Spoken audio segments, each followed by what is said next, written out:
জানাচ্ছি। আজকে আমরা এসেছি চুয়াডাঙ্গা জেলার দর্শনা জয়নগর চেকপোস্টে। আমি যেখানে দাঁড়িয়ে আছি আমার পিছনেই কিন্তু ভারতের সীমানা, অর্থাৎ ভারতের যে এরিয়া সেটা কিন্তু দেখা যাচ্ছে পিছনেই। তবে এই চেকপোস্টে এসে একটা ব্যতিক্রম আমার অনুভূতি বা ব্যতিক্রম একটা লাগলো, সেটা হচ্ছে বস্তায় আদা চাষ। আমি আপনাদের যদি দেখাই যে আমার ডান পাশে দেখছেন যে একটি স্থানে খুব সুন্দরভাবে বস্তায় কিন্তু আদা চাষ করা হচ্ছে, যেটা ইতিমধ্যেই এই অঞ্চলে যে সমস্ত অর্থাৎ জয়নগর চেকপোস্টে যারা আসে তারা কিন্তু এখানে দেখেন এবং তাদের কিন্তু খুবই মনে ধরেছে যে আদাটা আসলে খুবই সুন্দর।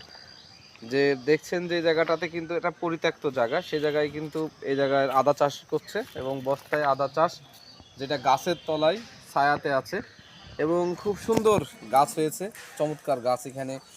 তবে এখানে আশা করা হচ্ছে মনে হয় বেশ ভালো আদা হবে।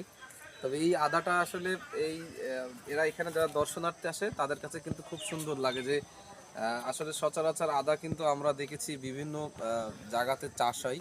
তো এইটা হচ্ছে এখানে চাষ করছে, পরীক্ষামূলকভাবে চাষ হচ্ছে, যেটা খুবই সুন্দর। এবং বাড়ির পরিত্যক্ত জায়গা যারা আছে যেখানে তারা কিন্তু সেখানে চাষ করতে পারে বলে জানিয়েছেন। তবে এখানে কৃষি বিভাগ থেকে নানা ধরনের উদ্যোগ নিয়ে কিন্তু এই চাষটা পরীক্ষামূলকভাবে করা হয়েছে বলে আমরা জানতে পেরেছি।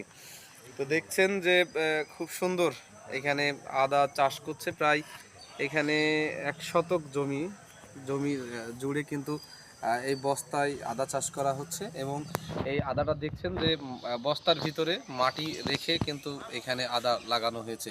তবে যেভাবে তিনি উদ্যোগ নিয়ে এই কৃষক চাষ করছেন, এরকম উদ্যোগ যদি বাংলাদেশের সবাই ছোট পরিসরে হলেও নেয় তাহলে কিন্তু আমাদের দেশে যে আদার যে চাহিদা সেটা কিন্তু অনেকটাই পূরণ হবে বলে আমরা মনে করি।